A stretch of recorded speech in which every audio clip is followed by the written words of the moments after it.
Tu já alguma vez te questionaste porque é que as pessoas simplesmente não conseguem manter as promessas de ano novo? Porque é que as pessoas prometem que vão mudar, mas depois desistem a meio do processo? Eu própria, durante 2 anos, já tinha tomado a decisão que queria deixar a minha carreira de enfermagem, que aquilo não era para mim, mas de alguma forma não conseguia tomar a decisão que me levava a desistir daquilo. Porque é que eu sabia que tinha que mudar, eu até tinha vontade de mudar, mas não conseguia concretizar a mudança. Eu vivia completamente em piloto automático e eu na altura não sabia o que é que eu devia fazer para quebrar esse ciclo. E foi por isso que eu decidi gravar este vídeo. Neste vídeo vamos falar sobre como é que as pessoas podem de facto mudar, como é que uma mudança de vida pode ser concretizada, e não estamos a falar daqueles vídeos rasos de como mudar em 3 meses, como mudar em 6 meses. O propósito deste vídeo não é te dizer uma série de regras para a mudança, é te fazer refletir e que tu própria consigas a partir daqui traçar o teu plano de mudança e sobretudo concretizá-lo. E para isso eu decidi dividir este vídeo em 4 partes. A primeira parte vamos falar sobre o que é que acontece se tu não mudares, se tu não começares esse processo de mudança. Na segunda parte vamos falar sobre a teoria do radicalismo. Na terceira parte vamos falar sobre a teoria das promessas quebradas. E na quarta parte vamos falar efetivamente sobre a concretização da mudança. Então fica até ao final do vídeo para não perderes nenhuma das partes que são importantes e não podem ser independentes. Este vídeo está dividido em capítulos para que tu possas poder rever algumas partes, se assim o entenderes, mas é sequencial, por isso convém tu veres o vídeo englobando todas as partes que eu acabei de referir. Se tu, neste momento, estás a ouvir este vídeo a fazer outra coisa enquanto estás a lavar a louça ou a arrumar a casa, não há problema nenhum. Aliás, este é um vídeo que serve, como eu disse, para despertar a consciência, para tu refletir sobre as tuas coisas, mas depois podes sempre optar por voltar a rever o vídeo e apontar as coisas que tu achaste mais importantes, por isso fica à vontade.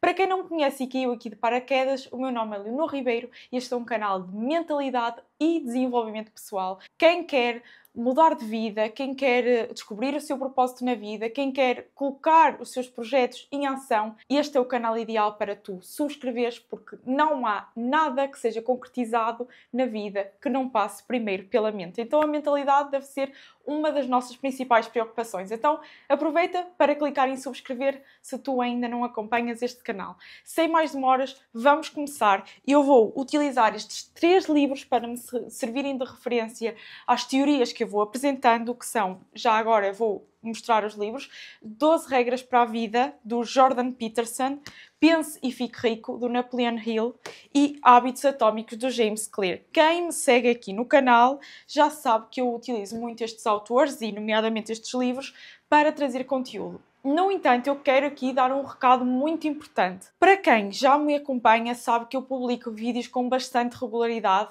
A uma altura cheguei a publicar vídeos de segunda a sexta. No entanto, eu achei que chegou a hora de tomar uma decisão quanto aos destinos aqui do canal, até porque estamos a chegar aos 700 subscritores, a responsabilidade também vai aumentando e eu quero trazer conteúdo cada vez mais profundo e cada vez de maior qualidade, e é por isso que eu tomei a decisão de publicar um vídeo à segunda e à quinta.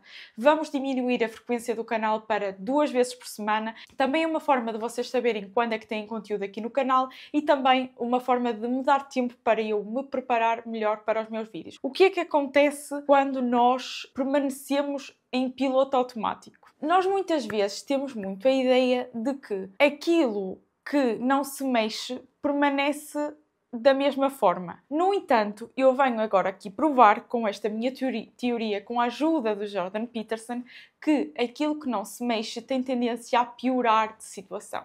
Ou seja, aquilo que não é mudado, aquilo que não é evoluído, está na verdade a regredir e não a permanecer da mesma forma. Da forma como as coisas estão estabelecidas no mundo, na sociedade ou até na vida, nas regras da vida no geral, tudo aquilo que não está em constante movimento está em regressão. Não existe nada que esteja parado. Se vocês não acreditam, eu trago aqui um exemplo de uma casa. Nós, todas as semanas, limpamos a nossa casa, certo? E a casa, todas as semanas, precisa de ser limpa. Há sempre alguma coisa para limpar em casa. No entanto, se nós fechássemos a porta da nossa casa e estivéssemos um mês fora, a casa não se manteria limpa como no início do mês, quando foi fechada a porta. Isto porquê? Porque as casas fechadas também se sujam. Uma casa fechada não permanece limpa, assim como a nossa vida estagnada não permanece no mesmo ponto. Está, na verdade, a piorar. Então nós devemos sempre nos preocupar em mudar no bom sentido, na boa direção. E não o exemplo que eu trouxe inicialmente de mudança de carreira, muita gente pode se identificar com isso, que não está feliz no seu trabalho, que quer mudar, mas muita gente até gosta do seu trabalho e acha que a sua vida está bem como está. No entanto, aquilo que vai ocorrer ao longo do tempo é que as pessoas vão ficando desconfortáveis com certos aspectos que não estariam antes, porque nós estamos em constante evolução. E para isso eu vou-vos trazer aqui algumas passagens do livro de 12 regras para a vida, porque melhor do que eu dizer-vos isso é o Jordan Peterson a dizer-vos isso. Eu tenho aqui o livro todo marcado, mas eu trouxe aqui algumas passagens especificamente para esta parte do vídeo. Ele começa por dizer que não há nada tão imutável que não possa sofrer variações. Até o Sol tem os seus ciclos de instabilidade. Da mesma forma, não há algo tão mutável que não possa ser estabelecido. Ok, ele aqui está a dizer que tudo está suscetível à mudança, mas também não há nada que não possa ser estabelecido, que não possa ser conquistado trabalhando para isso, certo? Depois ele traz aqui um exemplo que eu achei muito interessante. No meu reino, como diz a Rainha das Copas, a Alice, no País das Maravilhas, tens de correr o máximo que puderes só para não ficares no mesmo sítio. Eu achei esta passagem extraordinária, que o Jordan Peterson foi buscar do livro de Alice no País das Maravilhas. O que a Rainha das Copas diz a Alice é efetivamente que tu tens que correr para não permaneceres no mesmo lugar. E não só no País das Maravilhas isso acontece, como eu acho que isso também acontece aqui no nosso mundo real, digamos assim. E ele continua. Ninguém que fique quieto pode triunfar, independentemente da sua aptidão. Então, vamos buscar este exemplo a muita coisa. Por exemplo, nas carreiras. Ninguém que fique quieto, ninguém que termine uma licenciatura e não se aprimore, não vá em busca de novos conhecimentos, não vá em busca de evoluir, ninguém triunfa dessa forma, porque cada vez mais é exigido mais coisas à medida que o tempo vai passando. E ele diz, quando não sabemos o que fazer, temos de estar preparados para fazer tudo e mais alguma coisa, caso seja necessário. Então, nós temos que estar sempre preparados para a mudança, sempre preparados para dar uma quebra na nossa vida e sempre preparados para um possível desconforto que vai acontecer, sendo esse desconforto procurado por nós procurarmos essa mudança, sendo esse desconforto muitas vezes imposto pela vida. Muitas vezes nós somos tão resistentes à mudança que a vida vê-se obrigada a colocar um obstáculo de forma a nós abrirmos os olhos e percebermos que está na altura de mudar o rumo das coisas. Quase que quando não aprendemos por bem, quando não procuramos evoluir por bem, a vida ensina-nos por mal. Pelo menos é um pensamento que eu acho que acontece de verdade. E ele continua. Não precisamos de agarrar impulsivamente qualquer migalha que encontremos no caminho, porque de forma realista não podemos esperar que coisas boas se manterão acessíveis. O Jordan Peterson traz esta ideia que eu gosto muito, que é a ordem é a fachada pública que somos levados a criar, a cortesia num encontro entre desconhecidos civilizados e o gelo fino sobre o qual todos caminhamos. Então, a ordem que nós possamos até apreciar, no futuro vai-nos causar desconforto e vai ser quebrada de alguma forma, seja imposta pela vida, como eu disse, seja imposta por nós. É o gelo fino sobre o qual todos caminhamos. E então porquê que nós temos aquela resistência à mudança? Muitas vezes mantendo um desconforto que já não nos serve, mas para evitar mudar, como eu fazia, por exemplo, com a minha carreira. E ele explica porquê. Ele diz, raramente saímos de lugares que compreendemos, conceituais ou geográficos. Por essa mesma razão. Porquê que nós não queremos mudar? Porque, às vezes, até o desconforto é familiar para nós.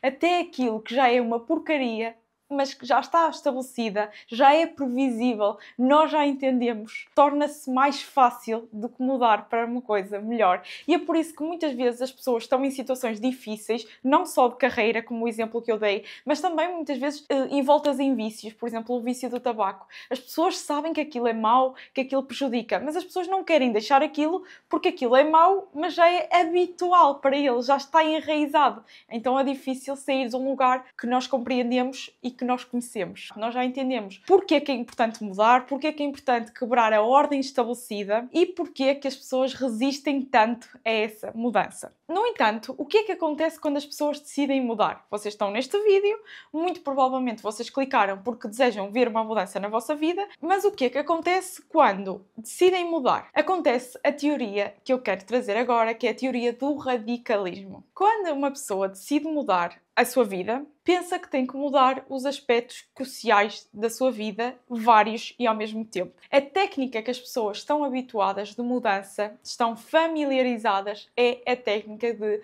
mudar a sua vida de A a Z. É a promessa de ano novo. É, vou começar a fazer exercício físico, vou começar a alimentar-me bem, vou começar a ler todos os dias, vou cortar a televisão e as séries, pegam em tudo o que está mal na sua vida e enfiam uma mudança para cima de todos esses aspectos. No entanto, esse radicalismo na mudança não é sustentável. Esse radicalismo não é sustentável por uma simples razão.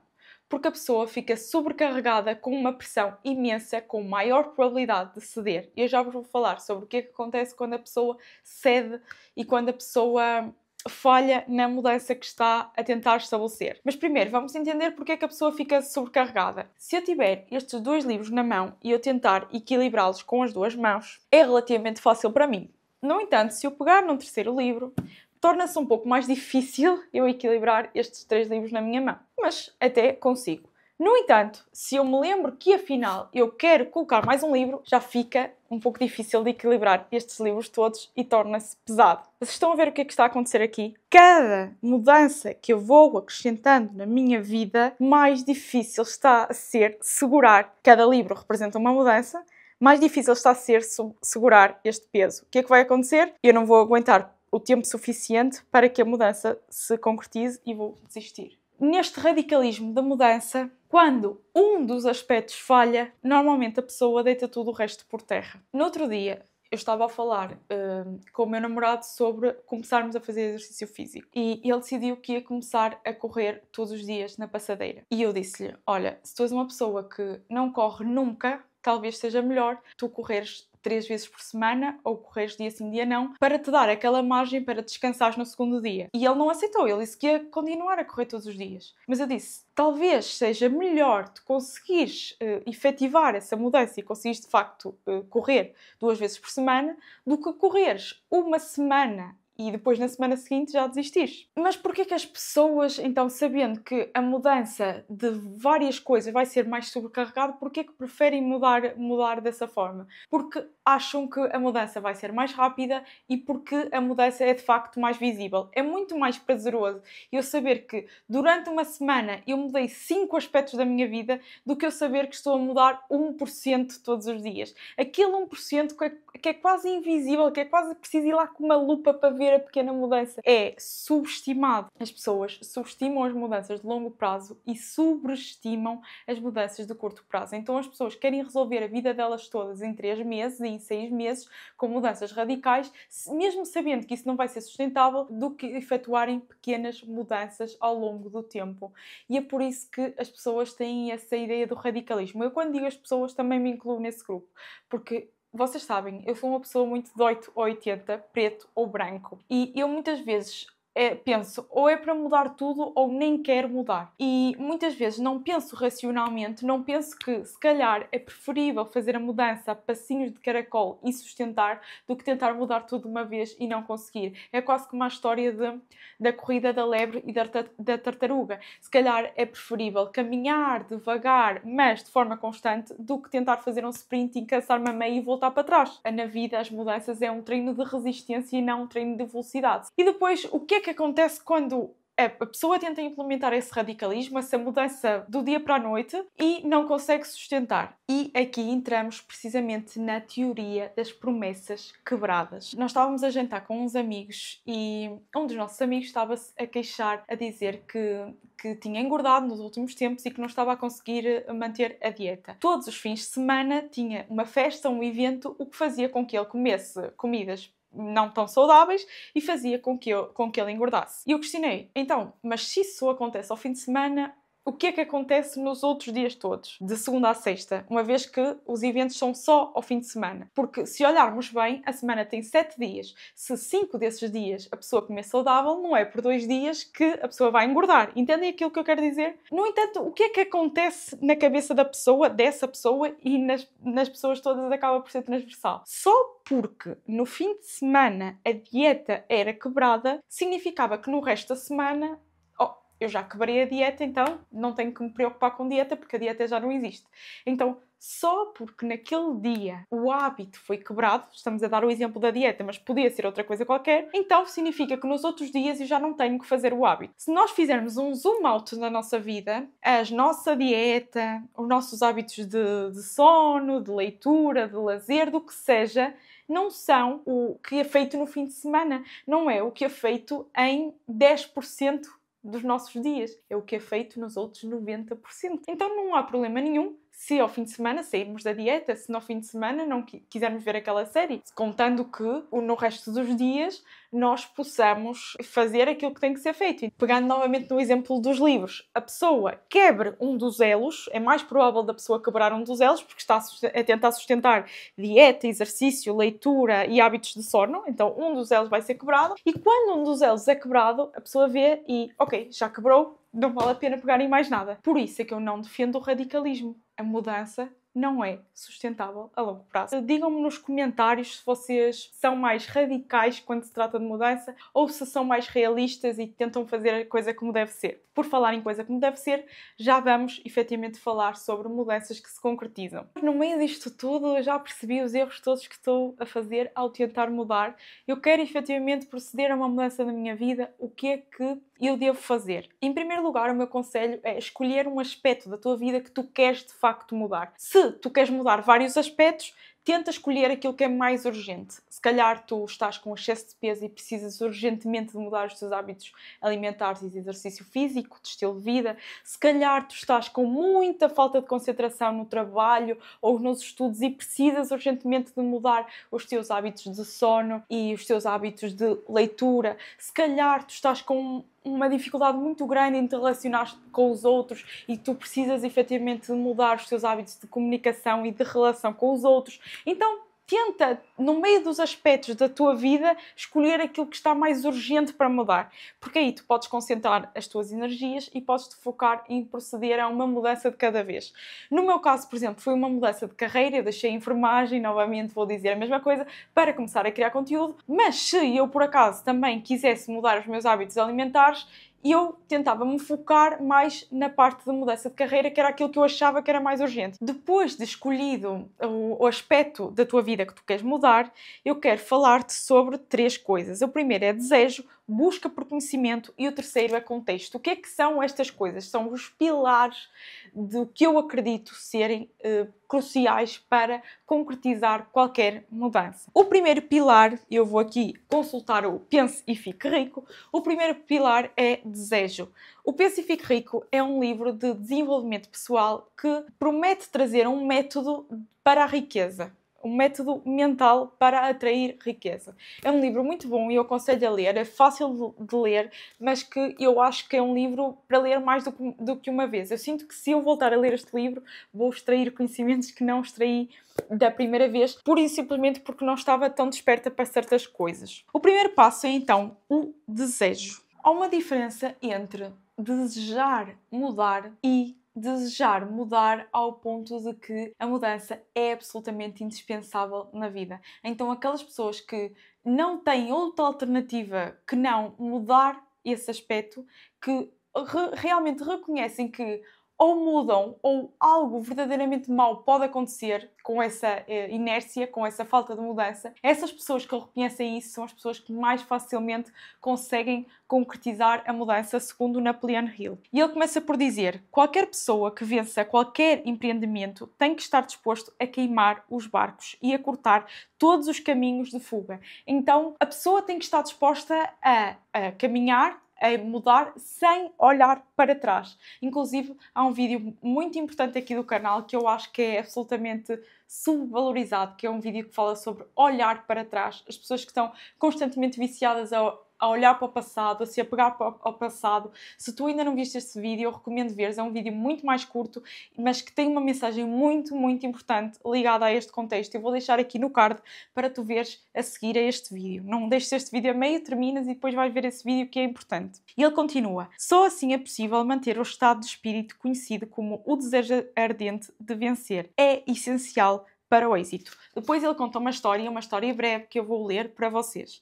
Na manhã, após um grande incêndio de Chicago, um grupo de comerciantes permanecia na State Street, a olhar para os restos fumegantes que tinham sido as suas lojas. Reuniram-se para decidir se deviam tentar reconstruir as lojas ou deixar-se Chicago e começar de novo numa zona mais promissora do país. Decidiram ir-se embora. Todos menos um. O comerciante que optou por ficar e reconstruir o seu negócio apontou para os restos da sua loja e disse: meus senhores, neste mesmo local vou construir a maior loja do mundo. Arda as vezes que arder. Isto foi em 1871. A loja foi construída e ainda hoje se mantém no mesmo local. O centro comercial Marshall Field é um importante monumento ao poder daquele estado de espírito chamado desejo ardente. Isto é uma prova de desejo ardente.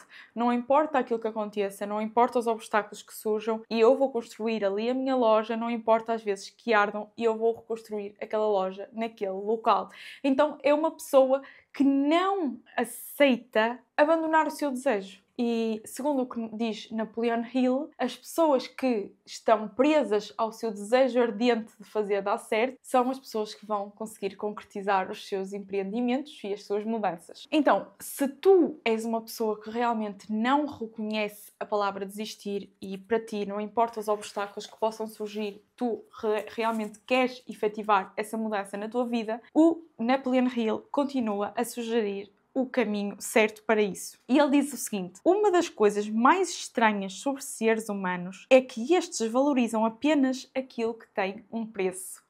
Olhem que forte esta frase. Isso também me faz um bocadinho pensar na forma como as pessoas se comportam quando sabem que têm algo a perder e quando sabem que não têm algo a perder. A diferença no comportamento das pessoas. Mas não é nesse sentido que ele diz isso. Ele continua: as escolas e as bibliotecas públicas gratuitas da América não impressionam as pessoas porque são de graça. Então, talvez isso seja uma realidade também aqui em Portugal, porque tudo aquilo que é disponibilizado de graça, ou seja, não tem um preço, não é valorizado pelas pessoas. Talvez este vídeo e todo aquele conhecimento que eu estou a passar aqui neste vídeo, talvez não seja valorizado porque não foi pago. É gratuito. Já agora, se tu queres valorizar este vídeo, deixa o teu like para que ele possa chegar a mais pessoas e para ajudar a crescer o canal, que já é uma forma muito boa de contribuir aqui para o meu trabalho. Continuando, esta é a principal razão pela qual muitas pessoas consideram necessário obter formação adicional depois de terminarem a escola e irem trabalhar. É também uma das principais razões que leva os empregadores a preferirem os empregados que fazem cursos de formação especializada. Eles aprenderam que quem é ambicioso ao ponto de abdicar do seu tempo livre para estudar em casa tem as qualidades necessárias para liderar. Olhem que forte. Quem abdica do seu tempo livre, e eu lembro-me quando li isto, eu ainda estava a trabalhar como enfermeira, eu li isto, eu lembro-me de pensar, eu realmente tenho as qualidades necessárias para conseguir que os meus empreendimentos deem certo, porque eu estou disposta a abdicar do meu tempo livre para evoluir e para estudar. Há uma fraqueza humana para a qual não existe remédio, a fraqueza universal da falta de ambição. As pessoas que abdicam do seu tempo livre para fazerem cursos raramente permanecem muito tempo nas posições mais baixas. Então, se querem uma motivação para se aprofundarem, para estudarem, para lerem, para assistirem aqui ao canal também, é o Napoleon Hill diz, com todas as letras, há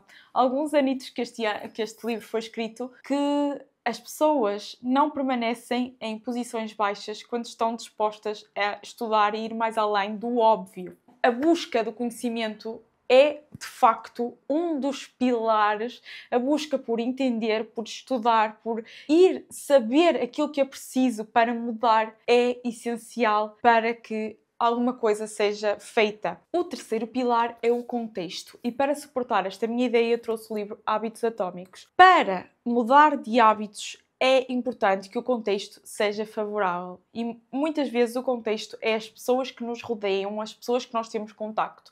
James Clear vai mais além e diz que os hábitos que nós temos efetivamente estabelecidos na nossa vida são construídos com base na sociedade e no contexto familiar que nós estamos inseridos. Isto significa o quê? Que muitos dos nossos hábitos que nós consideramos normal ou senso comum são e existem porque nós estamos e crescemos naquela família. Que, por exemplo, a outra pessoa que esteja numa família com uma dinâmica totalmente diferente não é uma realidade. Então é importante que nós tenhamos essa consciência que nós somos o que somos e fazemos o que fazemos, muito mais de 50% é porque nós nascemos naquele sítio. Eu sei, e agora estou a falar de coração para vocês. Se a nossa família é responsável pela construção dos nossos hábitos, muitas vezes a nossa família pode ser um grande impedimento à nossa mudança. Então, nós temos um desejo ardente de mudar, como já vimos que é importante. Nós temos a busca por conhecimento. Mas muitas vezes, quando as pessoas que nos rodeiam nos desincentivam ou até manifestam não gostar na nova versão que nós estamos à procura de desenvolver, muitas vezes é o fundamental para nós desistirmos de toda e qualquer mudança. Então, as pessoas que estão à nossa volta podem ser os nossos principais inimigos, entre aspas, para a nossa mudança. E com isso eu quero trazer então uma história que o James Clear conta no seu livro, que fala numa ideia muito interessante, é baseada numa história de 1965 de Laszlo Polgar, acho que é assim que se diz, e que ele acreditava que não existia talento inato. Ele só acreditava em trabalho árduo. Eu vou-vos ler exatamente as palavras que James Clear escreveu. Um húngaro chamado Laszlo Polgar escreveu uma série de cartas estranhas a uma mulher chamada Clara. Laszlo era um homem que acreditava profundamente nas virtudes do trabalho árduo. Na verdade, era a única coisa em que acreditava. Rejeitava totalmente a ideia de talento inato. Defendia que uma criança podia tornar-se um gênio em qualquer área com formação intensa e o desenvolvimento de bons hábitos. O seu moto era: um gênio não nasce assim, é educado e é formado. Ele acreditava com tanta convicção nesta ideia que queria testá-la com os seus próprios filhos. Laszlo decidiu que o xadrez seria um campo apropriado para a experiência e elaborou um plano para educar os filhos de modo a tornarem-se prodígios no jogo. Seriam educados em casa, uma raridade na Hungria naquela altura. A casa estaria cheia de livros de xadrez e de imagens de xadrezistas famosos. As crianças estariam sempre a jogar umas com as outras e a competir nos melhores torneios. E as suas vidas seriam dedicadas ao xadrez. O corte de Laszlo e Clara teve êxito e, passado alguns anos, os Polgar eram pais de 3 meninas, Susan, Sofia e Judith. Susan, a mais velha, começou a jogar xadrez quando tinha 4 anos. 6 meses depois, já derrotava adultos. Sofia, a do meio, fez ainda melhor. Aos 14 anos era campeã do mundo e, anos depois, tornou-se grande mestre. Judith, a mais nova, era a melhor. Com 5 anos ganhava o pai. Aos 12 era a mais jovem jogadora de sempre na lista de 100 melhores xadrezistas no mundo. Aos 15 anos e 4 meses tornou-se a mais jovem grande mestra de todos os tempos. As irmãs Polgar cresceram numa cultura que dava prioridade ao xadrez acima de tudo. E por causa do xadrez recebiam elogios e recompensas. No mundo delas, a obsessão com o jogo era normal. E como estamos prestes a ver, na nossa cultura, os hábitos normais, sejam quais forem, são aqueles que se revelam mais atrativos. Então, para elas, para estas meninas, estar obcecada por xadrez, jogar xadrez a toda a hora, era o que elas consideravam normais. Então foi naturalmente aquilo que elas tiveram predisposição para fazer e depois aquilo que elas se tornaram boas a fazer. Meio que ele conseguiu provar o seu ponto que não é questão delas terem nascido com talento, mas elas terem desenvolvido algo que foi incentivado a ser desenvolvido. Então, muitas vezes, nós nascemos em contextos desfavoráveis, onde há carências económicas, onde há conflitos, onde há violências, que infelizmente é a realidade de muitas pessoas, aquilo torna-se um contexto normal e a pessoa no futuro às vezes vai à procura de corresponder àquilo que ela acha normal. Não é à toa que muitas vezes as pessoas que estão e são criadas em contextos de violência vão procurar esses mesmos contextos em companheiros depois no futuro, porque é aquilo que elas consideraram e que foram habituadas a permanecer. Isso não só prova o ponto de que a nossa família e o nosso contexto é responsável pela criação dos nossos hábitos, como também reforça o facto de que pode ser um impedimento à mudança.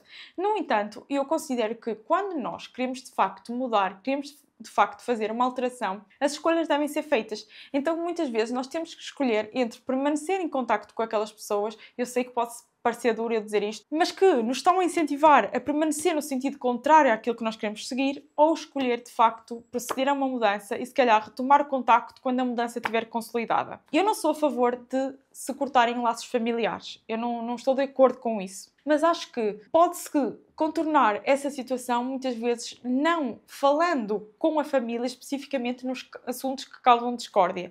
Imaginemos que, lá está, estou a proceder a uma mudança de carreira. Se eu sei que a minha família não aprova aquela mudança, se calhar, eu quando estou com eles posso falar de outros assuntos. Posso falar dos acontecimentos do mundo, posso falar de meteorologia, posso falar do que quer que seja, menos aquele assunto. Se nós sabemos que as pessoas à nossa volta, ou algumas pessoas que estão à nossa volta, não concordam com a nossa mudança, porquê é que nós vamos tentar saber a opinião delas? Porquê é que nós vamos expressar o facto de nós estarmos a mudar naquele sentido? Se a pessoa não concorda, não é a nossa função mudarmos a opinião da pessoa. É a nossa função nos preocuparmos com a nossa efetiva mudança. E eu quero trazer-vos aqui só mais um pequeno excerto. Não escolhemos os nossos primeiros hábitos, imitamos-los. Seguimos o guião que nos foi passado pelos amigos e pela família, pela igreja ou pela escola, pela comunidade local e pela sociedade em geral. Cada uma dessas culturas e grupos possui o seu próprio conjunto de expectativas e padrões. Se e quando casar, quantos filhos ter, que feriados celebrar, quanto gastar nas festas de aniversário dos filhos. De muitas maneiras, estas normas sociais são regras invisíveis que orientam o nosso comportamento todos os dias. Então, porquê que tu que estás a tentar mudar, sabendo que a tua família não concorda com aquele estilo de vida que tu estás a tentar implementar, porquê é que tu vais tentar pedir opinião a eles? Sabendo que vai haver desencorajamento daquela parte. Não só te deves preocupar em rodear-te de pessoas com objetivos semelhantes ao teu, mas também deves ter cuidado com aquilo que partilhas com os outros, com aquilo que dás a conhecer aos outros. Nesse sentido, também tenho um vídeo a falar sobre o assunto. É um vídeo que fala sobre inveja e sobre a liberdade que as pessoas têm em dar as suas opiniões, muitas vezes não solicitadas. Também é um tema muito interessante, que também ligado a esta parte da mentalidade, se tu quiseres ver de seguida. Fazendo um resumo de tudo isto, de todo este vídeo que ficou enorme, nós já entendemos que nós temos que mudar, que se não corrermos, nós não ficamos no mesmo lugar, nós estamos, na verdade, a regredir. Nós já entendemos que as mudanças radicais não resultam, nós temos que escolher uma coisa que seja prioritária mudar e olhar para cada coisa de cada vez, para que as coisas sejam sustentáveis a longo prazo. Depois, uma vez que é escolhida aquilo que nós queremos mudar, nós temos que ter um desejo ardente de mudança, não considerando desistir como uma possibilidade. Temos que ir em busca do conhecimento necessário para operar aquela mudança e depois temos que nos preocupar um pouco sobre o contexto que está à nossa volta, tendo a noção que tudo nos influencia. Este foi um vídeo bastante denso, eu já estou com a garganta seca de tanto falar. Eu espero que vocês tenham ficado até ao final. Se vocês ficaram até ao final, fazem parte do 1% de pessoas que não têm dificuldade de concentração e conseguem, de facto, levar as coisas até ao fim. Se é o caso, deixa o teu like para saber que chegaste até aqui. E se chegaste até aqui e não subscreveste o canal, está na hora de clicar no botão aqui em baixo para não perderes um único vídeo. Um grande beijinho e nós vemo-nos já no próximo vídeo. Até à próxima!